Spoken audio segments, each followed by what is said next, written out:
Hi అండి, అందరూ ఎలా ఉన్నారు? నేనైతే పర్లేదు, చాలా బాగున్నాను. క్రేవింగ్స్ మామూలుగా లేవండి. 6th మంత్ స్టార్ట్ అయ్యింది. జస్ట్ ఇప్పుడే పెరుగన్నము ఊరగైతే తిని 10 నిమిషాలు అవ్వడం లేదు, మళ్ళీ ఆకలి స్టార్ట్ అయ్యింది.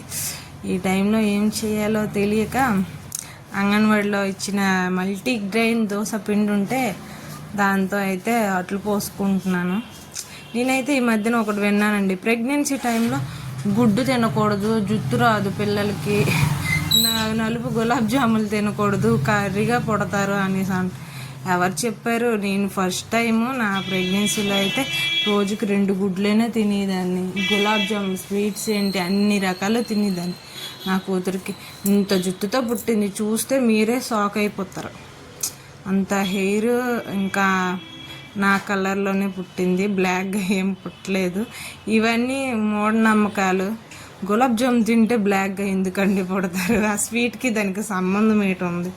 అలానే ఈ గుడ్డు విషయంలో కూడా అది అవాయిడ్ చేయాలి, అది కరెక్ట్ కాదు.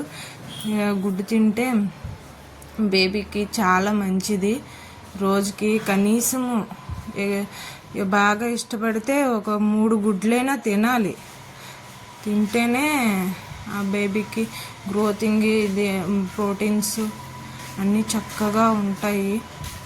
నేనైతే ఆ విషయంలో తగ్గలేదు. సెకండ్ టైం అంటే నాకు నీచి వాసన పడక 5th మంత్ వరకు నేను ఎన్వి ఏం ముట్టుకోలేదు. అంటే తినేదాన్ని కష్టం మీద, తిన్న వెంటనే వామిటింగ్స్ ఇవి అయిపోయేవి, ఏం ఉండేది కాదు కడుపులో. అలా అనేసి కొంచెం తగ్గించాను, కానీ 6th మంత్ యాడ్ అయ్యాక నేను చక్కగా తినేస్తున్నాను. అస్సలు తగ్గడం లేదు, తగ్గేదేలే. అయినా ఈ టైంలో ఎంత తినాలనుకుంటే అంత తినేయాలండి. తర్వాత తినాలనుకున్నా తినలేము, ఎందుకంటే నాది ఫస్ట్ టైం సిజేరియన్ కదా. తర్వాత ఇప్పుడు సిజేరియన్ అయిందంటే 2 months తర్వాత సిజేరియన్ అయితే ఏం తినకూడదు, పత్తిమివి ఉండాలి, తప్పదు. ఏం తినాలన్నా ఆలోచించాలి, ఏదైనా పిల్లలకి ఎఫెక్ట్ అవుతుంది కాబట్టి ఆలోచిస్తూ ఏదైనా తీసుకోవాలి. ఆపరేషన్ అయితే అన్నీ పాటించాలి, తప్పదు.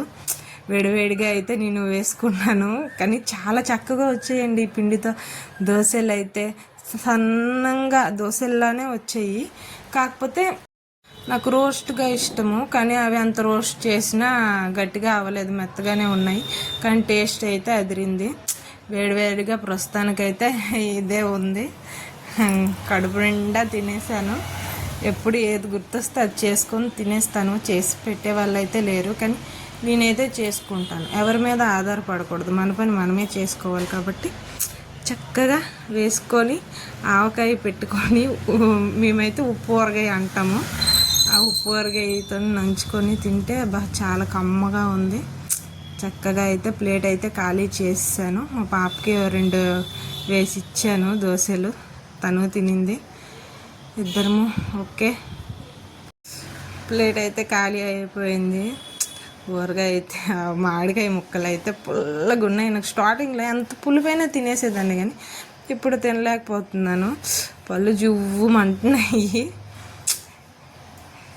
చాలా బాగుంది. ఇంకేంటైతే బాయ్ బాయ్ అందరూ.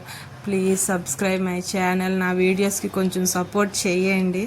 కొత్తగా స్టార్ట్ చేశాను కదా, నాకు ఎడిటింగ్ అంతగా రాదు, ఇప్పుడిప్పుడే నేర్చుకుంటున్నాను. మీ సపోర్ట్ ఉంటే ఇంకా బాగుంటుంది. Okay, bye.